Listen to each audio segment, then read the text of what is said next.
Bonjour Gisèle. Bonjour Mélanie. On t'accueille au Centre céramique de Giroussens pour ton exposition Nature en Anthropocène. Est-ce que tu peux m'en dire un peu plus sur ce choix de titre? Eh bien, il m'a semblé que l'intitulé réunissait les deux éléments qui m'inspirent, enfin qui m'intéressent profondément, c'est-à-dire la nature, comme tout un chacun, mais c'est vrai qu'elle m'inspire dans ma production céramique. Tu disais dans ton dossier de presse que la nature, pour toi, elle est très importante d'un point de vue personnel, mais aussi dans ton travail. Donc, je crois que tu as ton atelier en Aveyron, c'est ça? La nature est très riche, très variée. Les paysages aussi, entre le sud Aveyron et l'Aubrac, voilà, une multitude de paysages, de végétaux. Et dans tes pièces, tu l'abordes de différentes manières. Donc tu as le végétal, tu as le sous-marin, tu as vraiment toutes les facettes de la nature, j'ai l'impression, dans ton travail. Oui, alors ce qu'il y a de commun entre la représentation, une représentation imaginaire de l'océan et mes plats qui sont naturalistes, qu'on pourrait nommer de palicistes, eh bien c'est les points d'eau en fait, c'est les milieux aquatiques qui sont en fait le point commun entre ces deux expressions, c'est-à-dire que dans les milieux aquatiques du type rivière, où on trouve la couleuvre à collier, la grenouille, en fait tout ce bestiaire que l'on trouve chez Bernard Palissy, en fait, qui est mon idole, en fait, hein, qui est vraiment le potier qui m'inspire beaucoup, ce potier de la Renaissance, donc. Et le point commun avec donc ma production de rochers anthropocènes, c'est l'utilisation, par exemple, de coquillages aquatiques.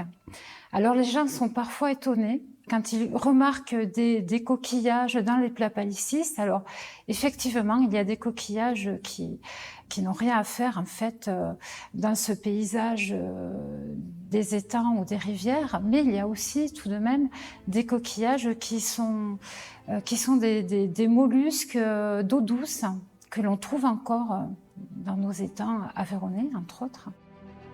Tu apparentes ta production à la production paliciste. Tu as d'ailleurs cité Bernard Palissy. Est-ce que tu pourrais m'en dire plus un peu sur ce courant, sur cet homme? Alors Bernard Palissy, c'est le grand potier de la Renaissance qui donc est l'inventeur des fameuses rustiques figurines qui sont des plats en faïence créés donc au XVIe siècle. On a beaucoup de nos visiteurs qui ne savent pas forcément qui est Palissy et ce que c'est qu'un plat paliciste. Donc j'aimerais que tu m'en dises un peu plus sur pourquoi tes œuvres s'inscrivent dans la tradition palissienne. Eh bien, par le choix du bestiaire qui anime ces plats ou vases, c'est-à-dire, alors c'est le serpent qui revient beaucoup. C'est un animal central qui est très représentatif de ce style de pièces naturalistes. Et ce que j'aime beaucoup, c'est que la couleuvre à collier, notamment, qui est le plus représentée dans les œuvres de Bernard Palissy, eh bien, ce que j'apprécie beaucoup, c'est l'ondulation de ce serpent qui occupe merveilleusement l'espace des plats. Et voilà, je trouve cet animal très gracieux. Mais je trouve que cet animal mérite en fait d'être mis à l'honneur aussi parce qu'il est aussi un danger de par sa raréfaction. Et il y a la grenouille, il y a le lézard ocellé et le grand lézard vert également qui est très présent dans ces plats. Il y a la salamandre et bien sûr les coquillages marins, coquillages d'eau douce. Voilà, donc c'est vrai que ma production parle souvent des milieux humides, soit des milieux aquatiques marins ou des milieux aquatiques d'eau douce. D'accord. Avec toujours une empreinte de l'homme sur son habitat, il me semble. Pour toi, c'était important de mêler l'humain et la nature? Ce n'est pas prémédité en fait. Cela arrive. Et j'ai remarqué, au bout de 20 années de pratique de du modelage, de la céramique, eh bien, je m'aperçois que les pièces prennent un petit peu le pouvoir. C'est-à-dire que, en fait, on se retrouve, je pense que beaucoup de créateurs, pour avoir discuté avec d'autres créateurs, le ressentent. On a l'impression qu'on est embarqué. Et du coup, c'est elles qui prennent le pouvoir et qui me chuchotent. Alors, pas concrètement. Quelque part, oui, j'avoue qu'il y a en fait des choix qui m'échappent, en fait. Voilà, il y a la survenue de ces visages n'était pas réfléchie, mais voilà. Quand tu t'installes à l'atelier, du coup, est-ce que tu as déjà une idée globale de la pièce que tu vas faire? Ou est-ce que finalement tu te laisses guider? Tu dis que la pièce t'emporte? Comment ça se passe pour toi, la création d'une pièce? Je prépare du coup des tirages à partir de petits moulages que j'ai réalisés parfois il y a 20 ans en fait, que j'ai plaisir à retrouver. Et au fur et à mesure en fait de l'agencement de la composition, les différents éléments se mettent en ordre, s'imbriquent.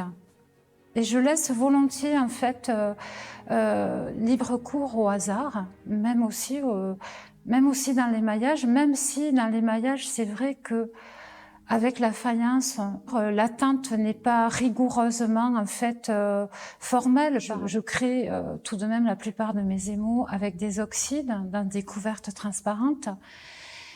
Dans les pièces plus décoratives, oui, je laisse beaucoup la place au hasard.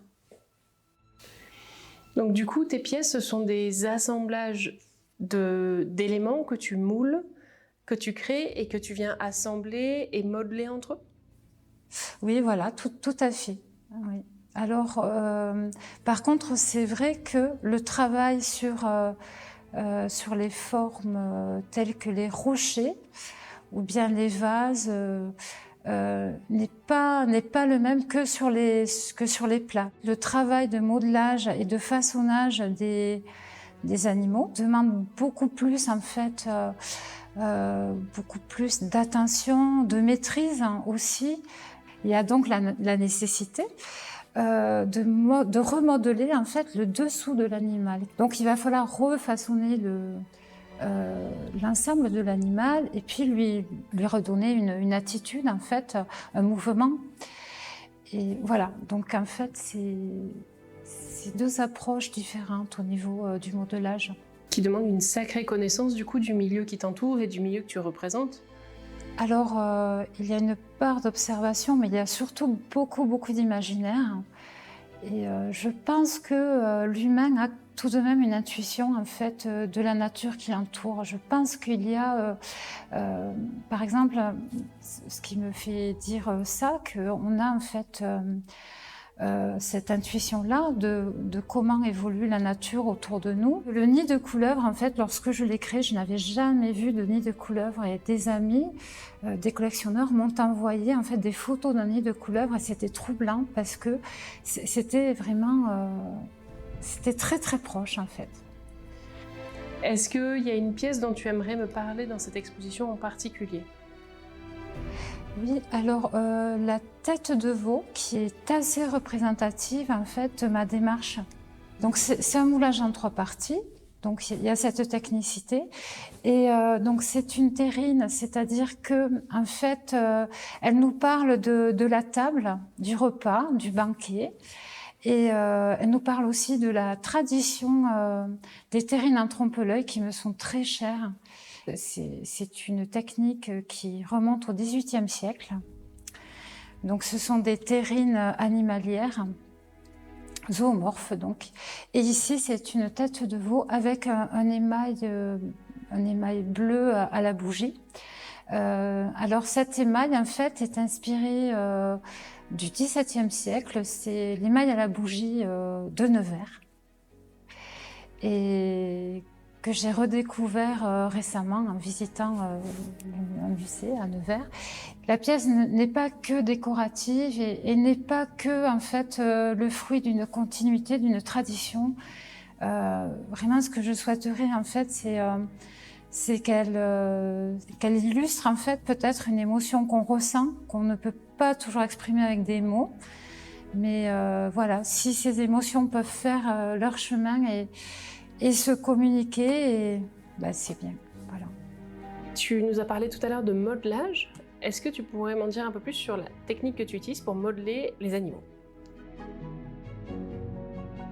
Alors, il y a des prises d'empreintes réalisées avec du plâtre. Dans le jargon paliciste, on parle d'animaux moulés sur le vif. Les couleuvres, je les ai principalement trouvées sur des bords de route il y a 25 ans aujourd'hui déjà. Et ensuite, les grenouilles, il y a un nombre de bêtes que j'ai achetées en fait dans du formol chez des antiquaires. Voilà. Suite en fait à des ventes de cabinets de curiosité et autres. Voilà. Une petite dernière question, je me demandais qu'est-ce qui t'a amené à la céramique? Comment est-ce que tu es arrivé à devenir céramiste? Alors au départ, c'est vraiment le dessin, la peinture, les arts plastiques qui m'intéressaient. Et puis à l'âge de 17 ans, je suis tombée sur la vitrine d'un potier pas très loin de chez moi, à 10 km, et alors là, ça a été la révélation, parce qu'en plus, c'était une personne vraiment qui aimait partager sa passion et il était heureux de trouver, de transmettre en fait ses connaissances. Et en fait, il utilisait le principe de prise d'empreinte. C'est ce qui m'a donné l'idée de réaliser des empreintes sur des végétaux et sur des coquillages. Et mon travail est issu de ce coup de foudre d'il y a très longtemps, pratiquement une trentaine d'années, un peu plus. Voilà.